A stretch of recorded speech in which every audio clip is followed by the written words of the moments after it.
the Manager, your chance to ask TV38's President and General Manager, Daniel J. Berkery, questions about TV38 and or the broadcasting industry in general. And now, here's Dan.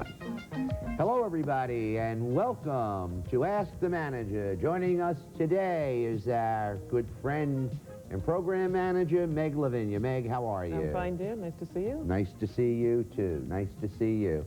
Found an interesting thing out about your history, which you have never disclosed on any of the forms you filled out at the station.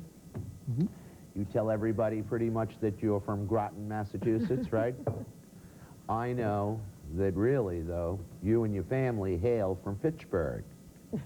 I know you're from Fitchburg. This is like... I was in Fitchburg last night with my friend Bobby, who has the Oriental rugs in Fitchburg and the regular rugs. And I was talking to Bobby. I was buying some carpeting. I was talking to Bobby, and he said that, hey, I know Meg Lavinia. She's originally from Fitchburg. Well... You kind of hide that. No. Oh, come Never. on. Tell Never. We have the a truth. Oh, I am from Groton. Oh, isn't everybody? Are you from Groton too, Glenn, over there? No. He's from Fitchburg. You're a Fitchburg. This is worse than The mills. It's The like mills. 60 Minutes. Right? The mill town. The mills. Used to tell in Fitchburg if the mills, if it were, if you looked at the river and they were making The paper. paper, you know, all big paper mills, and used to tell if it were blue, they were making like stationery paper, That's and if it were yellow, it was something else. Yeah. It's a great city, and we have a lot of... Look at her trying to... First, we have a denial of her roots. We produce the information of where you're from, and then, oh, it's a great city. Okay, it's such a great city. When was the last time you were in Fitchburg, visiting your relatives or having dinner? This reminds me of the commercial where they... What's the commercial when they put the kid in front of the committee and they... Were you ever in Woodstock? Well, when was the last time you were in Fitchburg? I can't remember the last time I was there. It wasn't too long ago. We used to go to the Wallace rink all the time when the Bruins were... Bruins many years ago used to work out. I know, that was at the very Wallace many rink. years ago. And So my that was father the had last time? medical practice. No, Meg, you're avoiding the question. When was the I last don't time? know. You still have relatives in Fitchburg? No, most in Gardner. Most in Gardner. Some in Fitch. When was the last time you were in Gardner? I was in Gardner about 3 months ago. Okay. Okay. was my Gardner mother's is kind high of a school. little... Would you say Gardner were a little upscale compared to Fitchburg? In doing neighborhood, what would you say? Do you know what was the biggest... Look, the biggest when I was living in Worcester, I thought Fitchburg was the country. I mean, I thought it was beautiful. It's a lovely... River running through it and everything like that. Great golf course, great country club. Oak Hill Country Club in Fitchburg. I'm sorry, I've never been on it. I used to play golf there all the time. Sure, a wealthy person. Right. The mill owner's daughter, right? I'll never forget my father. I was playing golf at Oak Hill once, and he was so proud. He had all of us lined up on the first tee, and he was so proud because you know how folks... Could you get me on Oak Hill and Glenn? Could you get Glenn or I on Oak Hill and to play this summer? I drove, when I was first learning how to play golf, I drove right from the patio into the pool. People were lounging on the pool, and I took a... And there's my father. Now, I was going to mention Gardner is the home of the chair manufacturing, used to be the chair manufacturing capital of the world. Furniture. Yep, yeah, I know that. I know that. But I just think you ought to reflect upon where you're from. You know, a little bit. Don't be one of these people that throw off where they're from. Hi, I'm Meg Lavinia from Groton and Television Land. But I never lived in Fitchburg.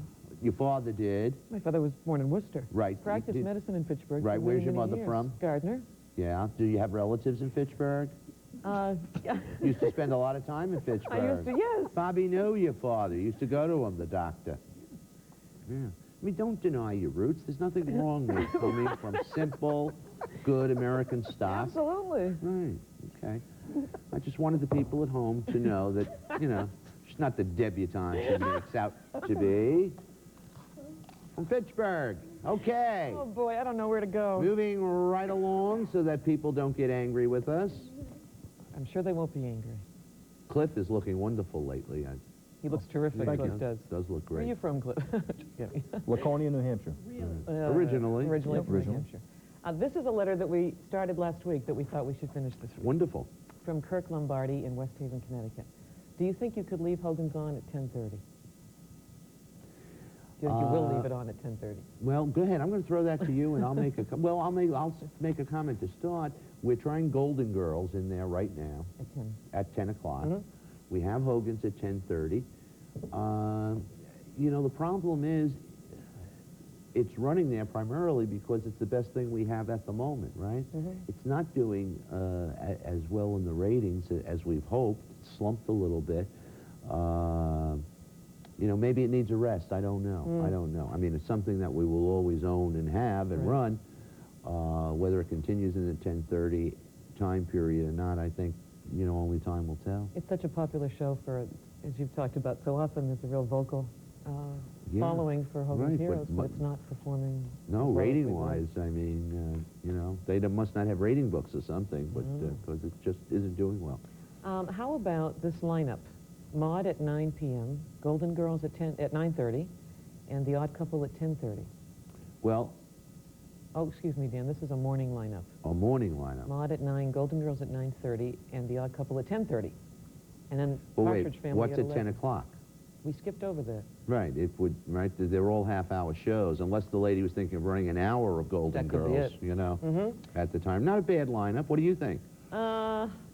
Again, I think Golden Girls might be a better show in the evening than in daytime. In the daytime, it's kind of a less critical time period for us, Sure. and it might do better in the evening where it Yeah, can we be have high more. hopes that maybe it'll do well at 10 o'clock now. We don't own Maude anymore, No. unfortunately. Mine, we must have run it 30,000 times. I can almost recite. I can almost recite the lines before they say them anymore. And then there's Maude. Right, and the other one was Alice. I mean, I still wake Alice. up with nightmares about Alice running on the air. I do. I wake up with nightmares. Oh, to seeing Pat Harrington dressed as the super. Pat, fix my pipes. I mean, I just, oh my God. You wake up, Terrible. it's an awful nightmare to have. Yeah. The other nightmare I have is the Jeffersons. I We're mean, still running I know the lines there. We're still running the show. Right.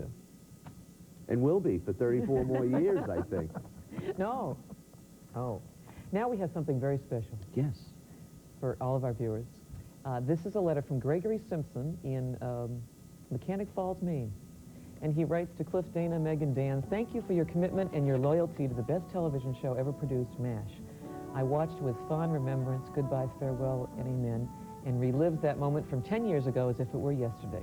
The quality of the writing and the acting hold up better today than any show before or since.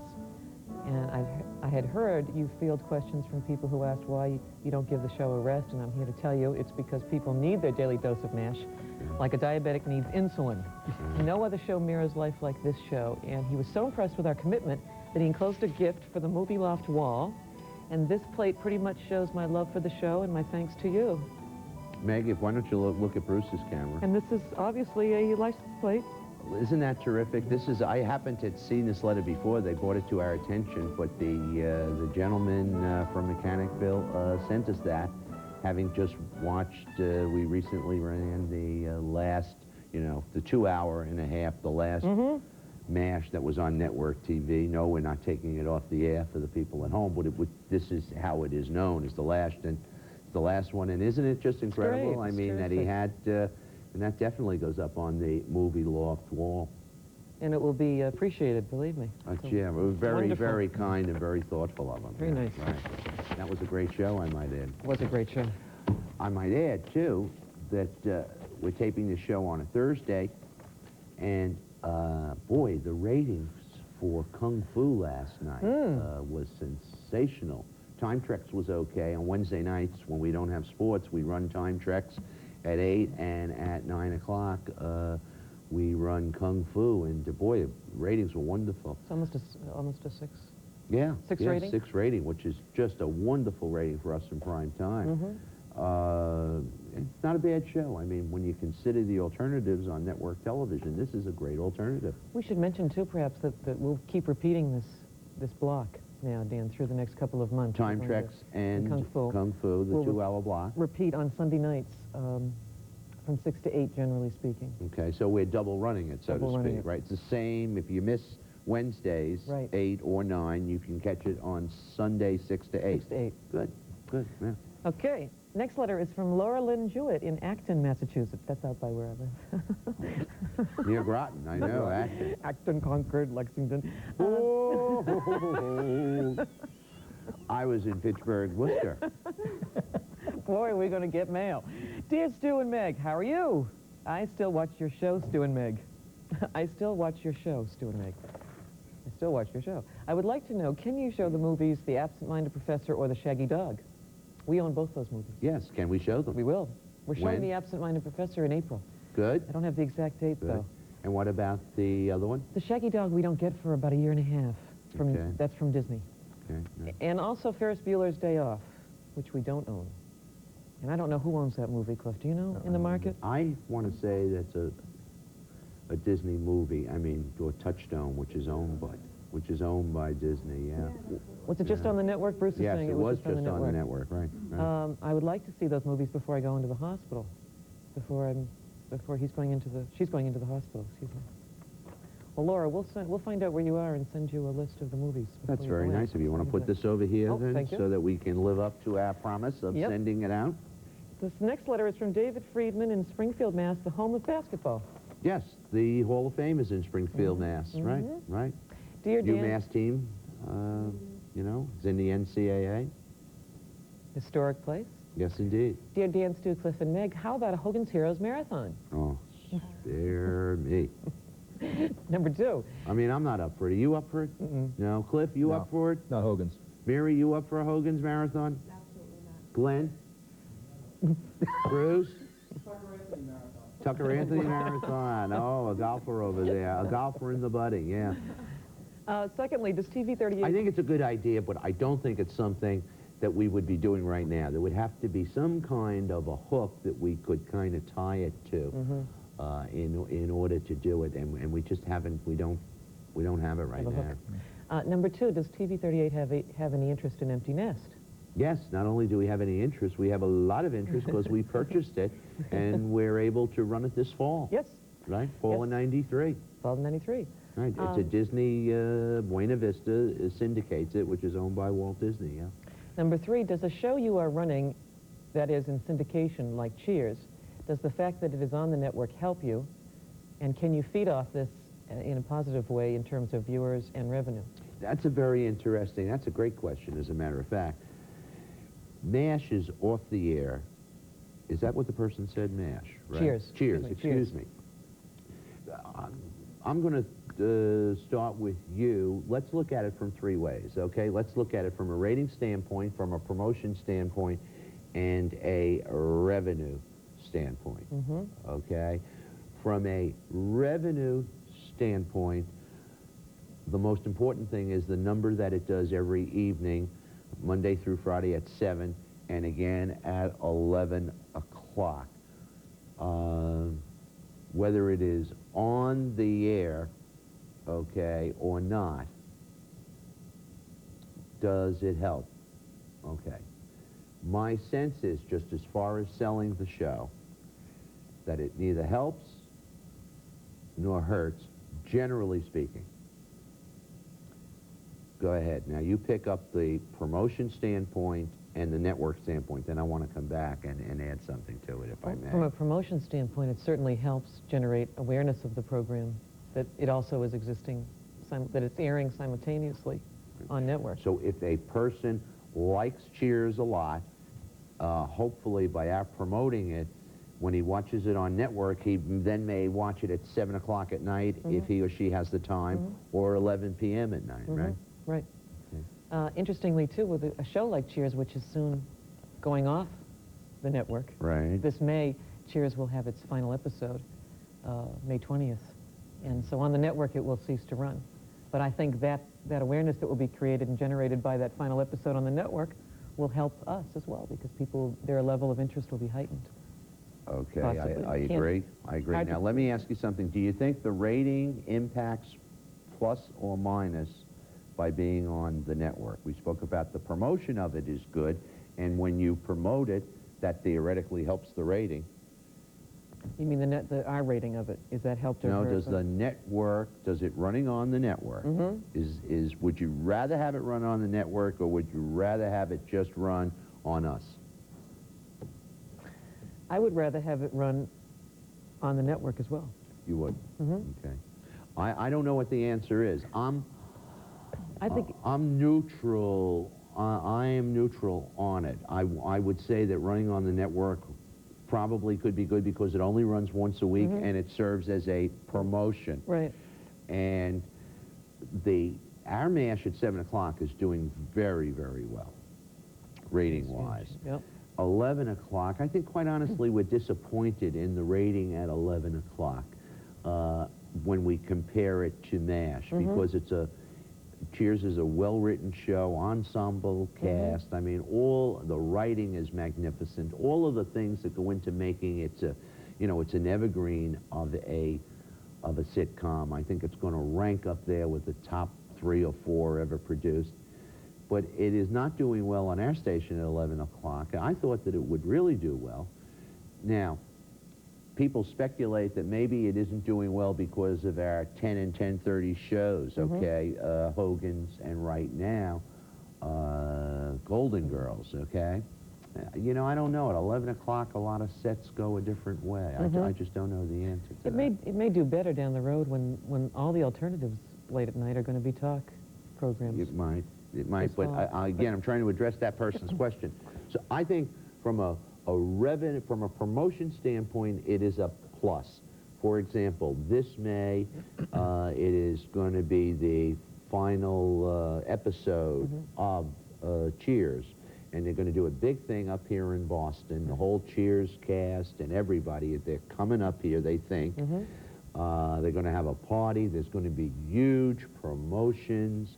So that will help our rating, our running of it, and the rating that both shows get, because it's just going to be so much hype, and it's going to be reminding people, and that's where promotion is very important. It reinforces the habit. So I think from a promotion standpoint, to answer the lady's question, it is very important. No, it doesn't bother us at all running on the network, because that reinforces the show and also promotes the show that it runs on our station as well. And revenue-wise,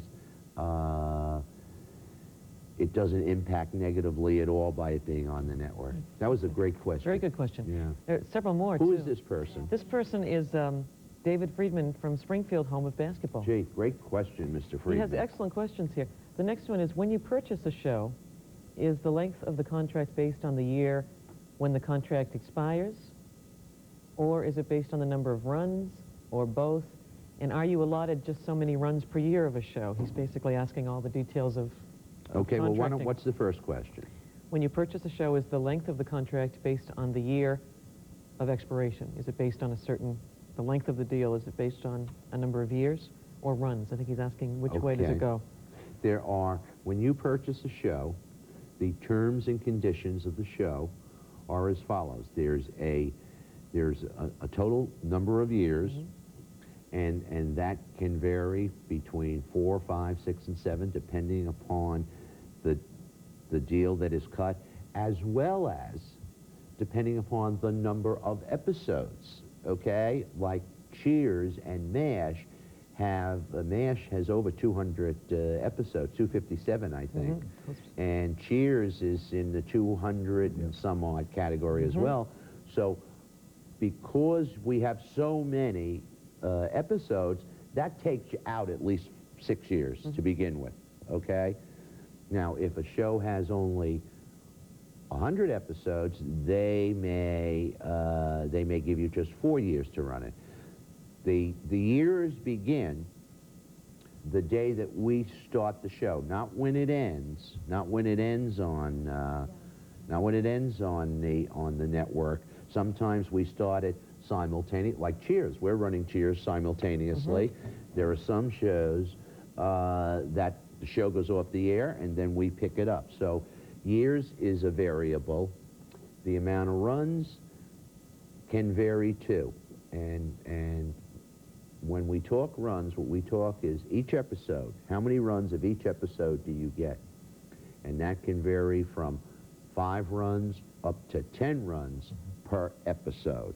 Obviously, if you have 10 runs per episode, the amount of years that you're getting have to be stretched out.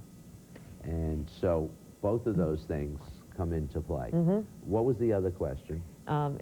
Thirdly, are you allotted just so many runs per year? I throw that to you. Generally, depending on if the deal certainly is a year-long deal, then you will be allotted just so many per But year. assume that it's a syndicated show going out. You can take up to that many runs over the term of the contract. So I can run as 8 of many the 10 in a year if I chose if to. you chose to. Whoops. Right, if you chose to. Now, why don't you tell, this is I'll tell you, they're jumping all over me here. This is a great question. We're going to just take a break, and we're going to be right back, so please stay tuned.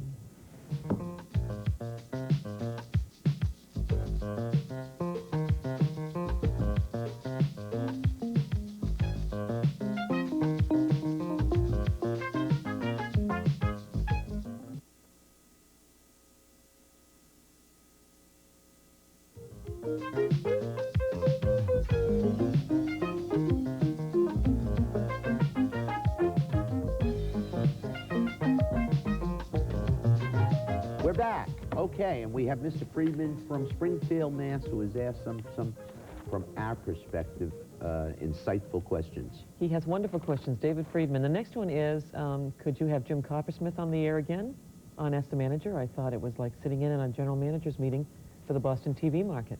Well, that's a terrific idea. Jim Coppersmith of WCVB, the president and general manager. We maybe it's a good idea. Let us pursue it, okay? A question about Spencer for Hire and Midnight Caller. Is it tough for you to program hour-long shows because of your sports and movie I'm links? going to throw that one to you. You can handle it better than I.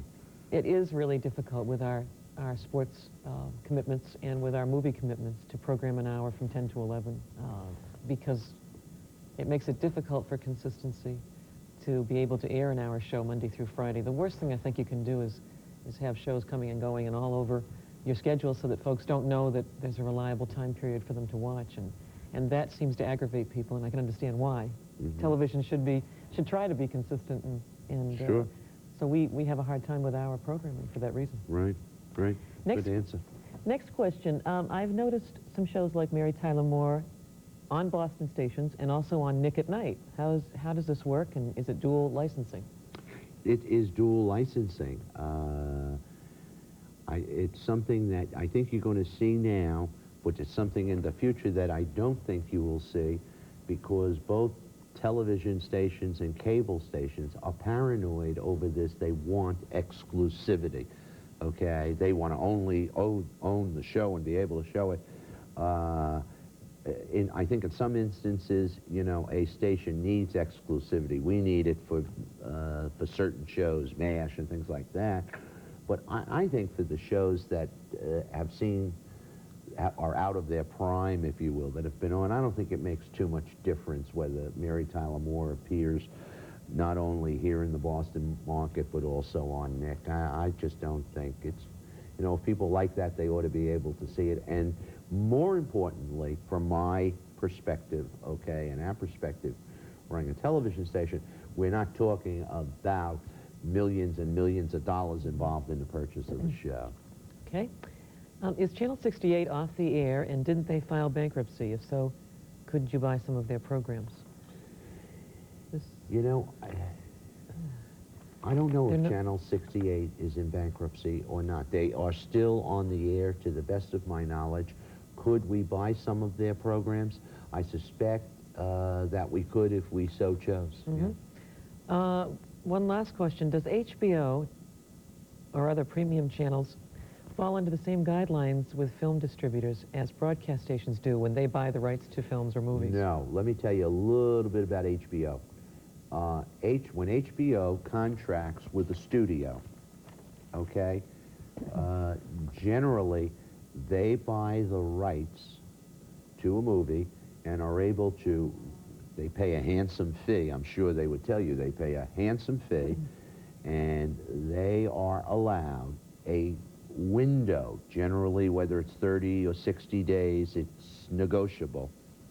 And within that 30 or 60 days, that window, they can run the movies an incredible amount of times. The term in our business is called a burst, where if you have HBO and you put it on, you see the same movie, you know, on the not only 7 nights in a row at 8 o'clock or whenever, but you turn it on Saturday and Sunday, and it's all over the place. Yeah.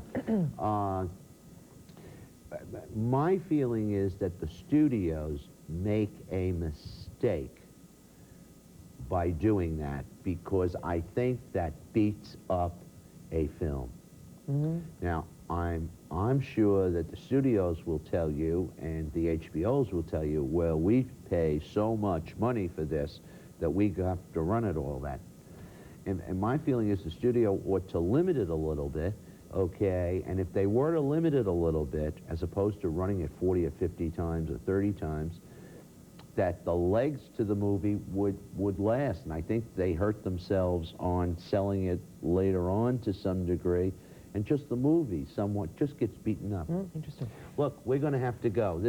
We want to thank everybody for watching, and we'd like someone from Fitchburg to please write a letter next week. And also, we want to know, Meg, I have a quiz for you and all the people at home from Fitchburg. Who are the 3 most famous people to be born, raised in Fitchburg? I know one who's a writer, I believe. Okay, we got to go, everybody. See you later.